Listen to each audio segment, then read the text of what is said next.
Welcome to Focus on Health, a show on all matters health, wellness, and lifestyle. I am your host, Job Bofenda, and on this episode, we discuss polycystic ovarian syndrome, commonly known as PCOS, alongside Dr. James Njiru of the Kenyatta University Wellness Center.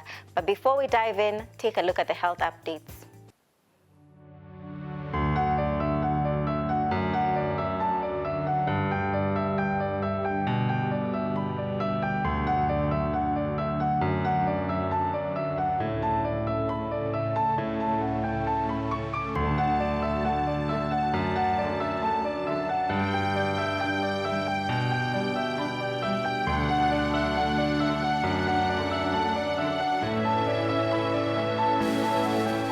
So, Dr. kindly introduce yourself to our audience.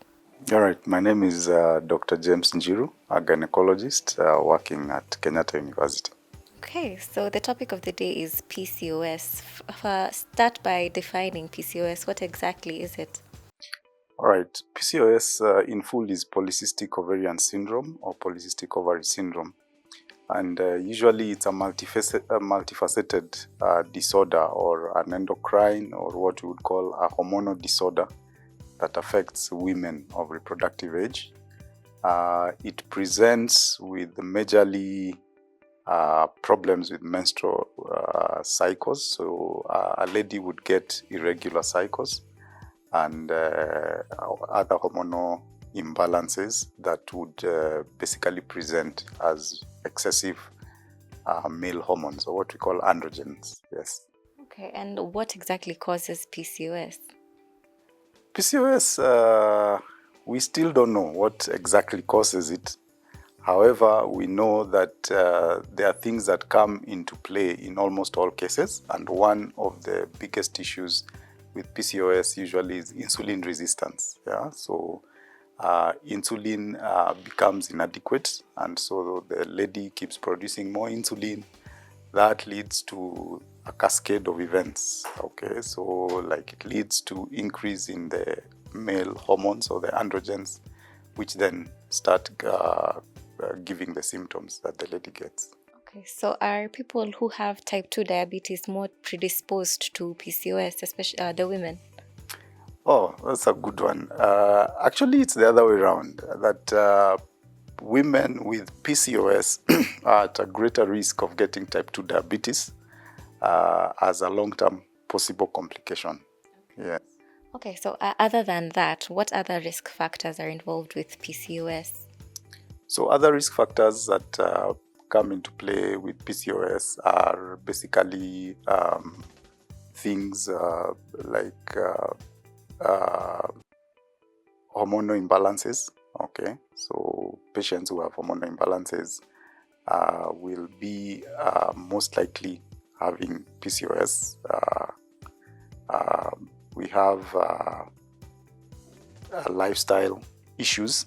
Okay, so people who have sedentary lifestyles, who eat high caloric diets, who do not exercise, will probably be affected by this condition. Okay, and does genetics play a factor?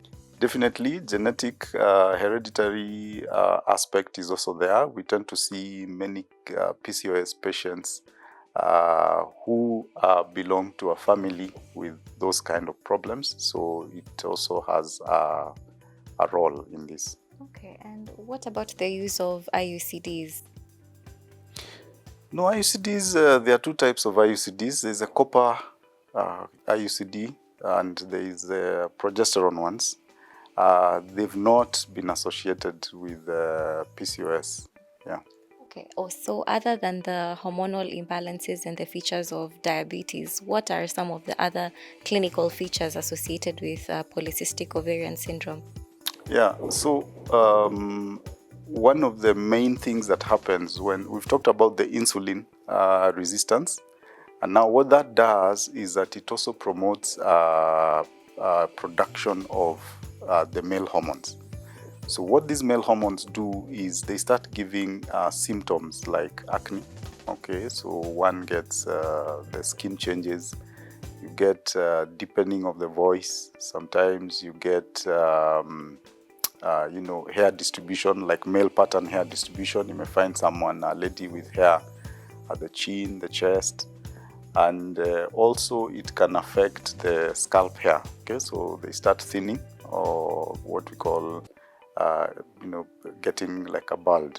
Okay, so those are some of the features. Of course, insulin also leads to or promotes deposition of fat, especially around the abdomen, and so that contributes to the increase in weight gain, and especially around the abdominal area. Does it also contribute to infertility? Definitely. PCOS presents probably in three major ways. One of the ways is it affects ovulation. And so these ladies tend not to ovulate, or they ovulate so infrequently that someone can report, having, possible cycles like 3-4 times in a year. And so if one does not ovulate, then it means that there is no egg to be fertilized, and therefore that contributes to infertility. The other thing is that it leads to irregular menstrual cycles. So they get very infrequent or even absent cycles. And also the other feature would be the cysts that form within the ovary. But majorly infertility comes about because of that lack of ovulation. Okay, and is it a debilitating condition? Definitely it is. It affects people in various ways. Of course, we've talked about the changes that would occur, the weight gain, the acne and all that. That definitely affects the lady psychologically, and they are more at risk of depression and anxiety. And therefore, yes, I would say it's debilitating. You can also look at it in terms of infertility and what that lack of getting a baby causes to a lady. And so all this put together, I would say yes, PCOS really affects the lady. Okay, and how common is it? We are hearing a lot about it these days as compared to maybe the 2010s, 2013s. Yeah. Yeah, so it's quite common. The prevalence is somewhere between 8 to 13% of ladies in their reproductive age, and it is actually the commonest cause of irregular menstrual cycles that we see. Yeah. And about these menstrual cycles, do they experience a very light flow or a very heavy flow, or it depends with the individual? Really, it presents in different ways, but the commonest way it presents is lack of periods. Okay, so you find someone has not had their periods, for 2, 3, 4 months consecutively, and when it comes, it's very light. However, we also have a different group that gets heavy periods when they come. Yeah? So they come infrequently, but when they come, for most people it will be very light, but for others they can get a heavy flow. And this is because it's a condition where you have unopposed estrogen. So someone produces a lot of estrogen, and the layer that sheds off sort of thickens a lot and comes out. So if it comes out, then it may come out a lot, but for most cases usually it comes out very light because it overgrows the blood supply and sort of sheds off and sloughs off a little, and that would be it. Yes. And so during these periods, is the woman also, would I say, infertile during that specific period? Well. Now, the periods that someone sees, most of them are anovulatory. So it's not like they've ovulated. What has really happened is the endometrium, the inner layer of the uterus that sheds off every month, has overgrown its blood supply. And so that part that doesn't have very good blood supply sort of sheds off. It's not a usual period, so to say. And it's mostly not accompanied by ovulation. And that would be the problem. Okay, and what about contraception? What role does it play in PCOS? Now, contraceptions, most of the time, for example, the pills, they're basically hormones. Okay, so a combined pill would have both estrogen and progesterone. which are hormones that naturally occur in a lady. And so we use these pills to actually treat PCOS. So it's basically the first line treatment for polycystic ovaries, especially for ladies who do not desire to conceive but want to regulate their cycles. Okay. And what are the options for ladies who have PCOS and want to conceive? So for ladies who want to conceive, then it would be unfair to use the contraceptive pill, yes, because they want to conceive. However, we need to find a way of regulating their cycles, and for this, most of the time we use progesterone-only pills in a cyclic manner to regulate their cycles. And then we also give ovulation induction drugs, because we know that one of the biggest issues is that they are not ovulating. So there are drugs that we can use to assist the ovary to release that egg. Yes. And when it comes to the drugs, is it simply management or curative? Oh, PCOS has no cure. PCOS is a lifelong disorder. So what we usually do is we treat the symptoms, and we tailor-make the treatment depending on what someone really wants to achieve. For example, if it's affecting a young girl still in school, probably her biggest issue would be the irregular cycles, okay? So we would tailor-make the treatment to achieving that. Later in life, she will then come back and her problem will be the infertility. So we'll also tailor-make her treatment to try and achieve, a pregnancy. Yeah. And what is the classical clinical presentation of an individual who has PCOS, and how do you diagnose it? All right. So the diagnosis that we usually use, we use a criteria, okay, that has been agreed upon on how to diagnose polycystic ovarian syndrome. And the criteria has three things in it. And so we say if someone has either two out of the three, then we diagnose polycystic ovarian syndrome. And these components are basically irregular cycles or anovulation. Okay, so anovulation that would present either with irregular cycles, someone does not get her periods for a long period of time. That would be one of the issues. The next component would be hyperandrogenism, or increased levels of male hormone symptoms. Okay, so the facial hair, losing of the scalp hair, deepening of the voice, and all this.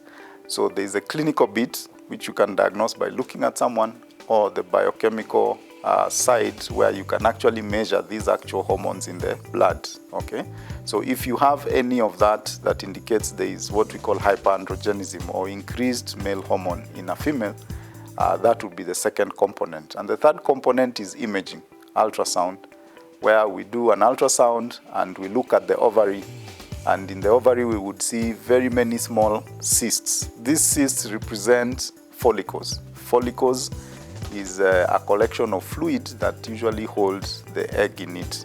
And so because they've not been ovulating, you'll find many of these follicles in the ovary. And so if a lady has either two of these three components, then we diagnose polycystic ovarian syndrome. So the cystic components, is there a potential for malignancy?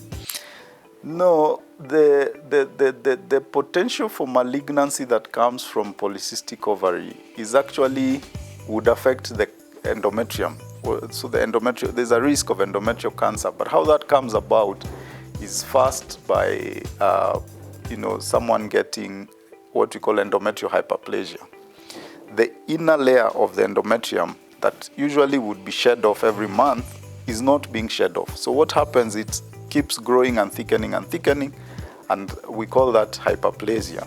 Now we know that hyperplasia can eventually lead to cancer. So the cancer that is associated with polycystic ovarian disease is endometrial cancer. We're taking a short commercial break, but do stay with us. We'll be right back. But before then, take a look at the Did You Know segment.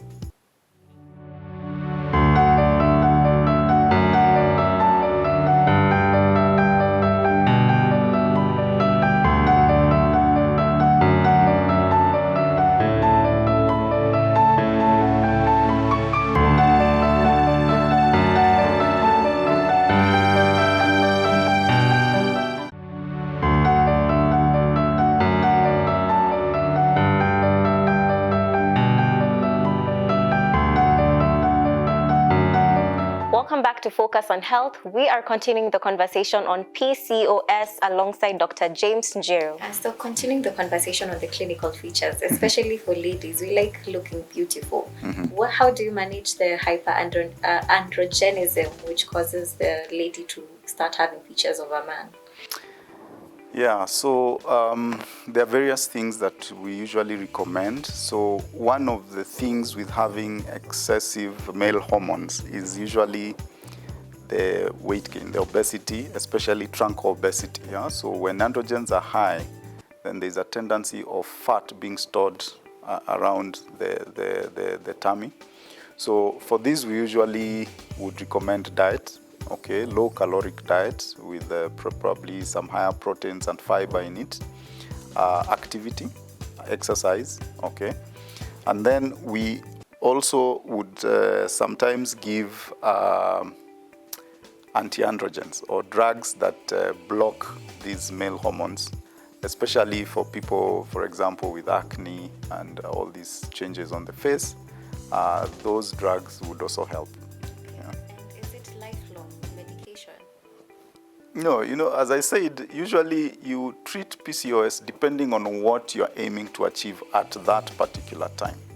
So if the problem is, say, acne, we regulate the hormones, maybe using the contraceptive pills or the anti-androgens, and we achieve what we are looking for at that point. So if someone is not desiring to conceive at that season of their life, then we don't need to start stimulating ovulation and all that. Yeah. So we usually it's like we treat in compartments depending on what we want to achieve. And what is the relation between menopause and PCOS? Oh, menopause is basically when the ovary stops functioning. However, PCOS is different. One is not ovulating because the ovaries don't have stopped, having the eggs.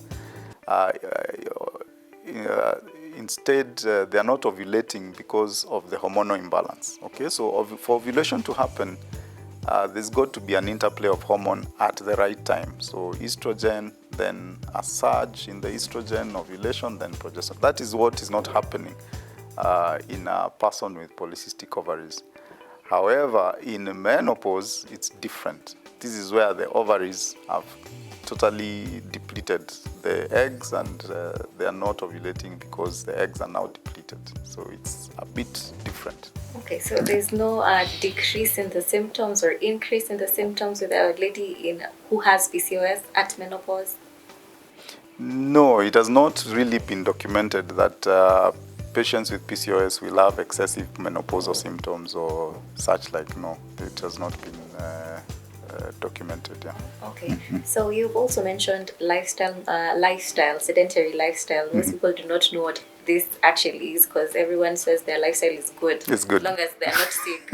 So could you also mention something about that? Yeah, so what we mean by sedentary lifestyle is where one has very little activity in their life, physical activity we mean. So probably you're seated most of your time, you're eating unhealthy foods, high caloric meals, and you're not exercising. You could also add in there things to do with excessive alcohol intake, which contribute to the caloric intakes that you get in the body.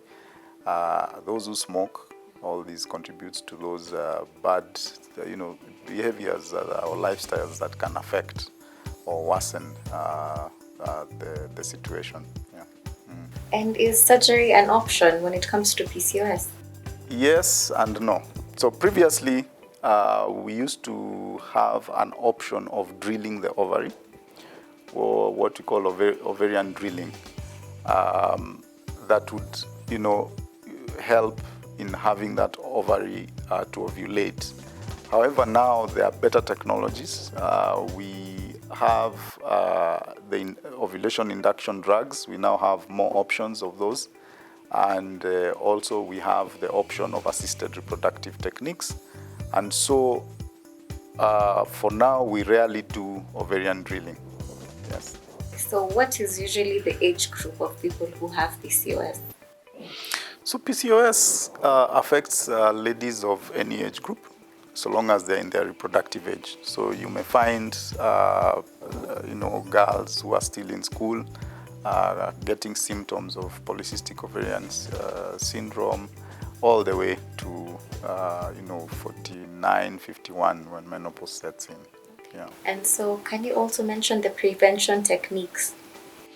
All right. So, as we said, there is no known actual cause for PCOS, and so you find that there is no specific measure that can target, the prevention of PCOS. However, when you look at the risk factors associated with PCOS, then at that point we can employ a few measures, okay? Like we say, diet, taking a well-balanced diet with low calories, exercising, lifestyle modifications like avoiding excessive alcohol, smoking, and all these kind of things. So we can target the symptoms, but there's no known cause really for PCOS. Okay, there's usually a debate on social media that involves if a woman has cystic diseases, they can prevent it by getting children earlier or even frequently. Is that true, or is that probably a misconception, especially for polycystic ovarian syndrome? No. Yeah. And then they also need to differentiate polycystic ovarian syndrome from any other ovarian cyst. So one can have a cyst on the ovary. It doesn't mean they have polycystic ovarian. Polycystic means many small follicular cysts within the ovary, and that's why it's called polycystic ovary. But if you look at it, what really causes it is very many different things, including starting with insulin resistance and the sequelae of that. Those are two totally different cysts. Okay, and for the other cysts, do they have now the potential for malignancy?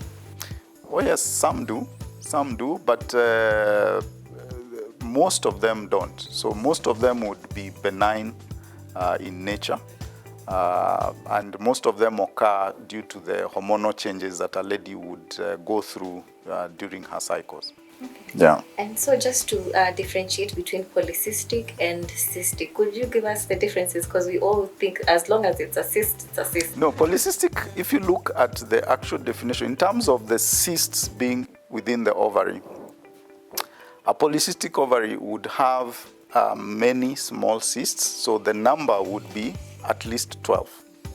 And each of those cysts, they are so tiny, they would range somewhere between 2 to 9 millimeters. Okay, so when you have many small follicular cysts, and even the way they are arranged, they usually would arrange themselves, at the periphery of the ovarian cortex. Whereas one isolated huge cyst would be different, and even then we don't treat all of them. We treat those that are big, 5 centimeters or more with a risk of torsion, and those are the ones we would treat. So those are some of the different. Poly means many. So you'd have many small ones, and the dimensions I've given 2 to 9 millimeters. And when we say many, we are talking of 12 or more in either of the ovary. Okay, and you can correct me. Yeah. Is the IUCD more commonly associated with now the cyst, not necessarily polycystic ovarian syndrome? Not really. IUCD, the copper one, is actually non-hormonal. So it really does not have hormones in it. Probably what may make someone think of the association is that it has a side effect of heavy bleeding. And maybe that is what the association, maybe that is why someone would link them, but no, it doesn't. Yeah. Okay, so Dr. Ari, thank you so much. You can give us your parting shot in relation to polycystic ovarian syndrome. So polycystic ovarian syndrome, what you need to know about it is that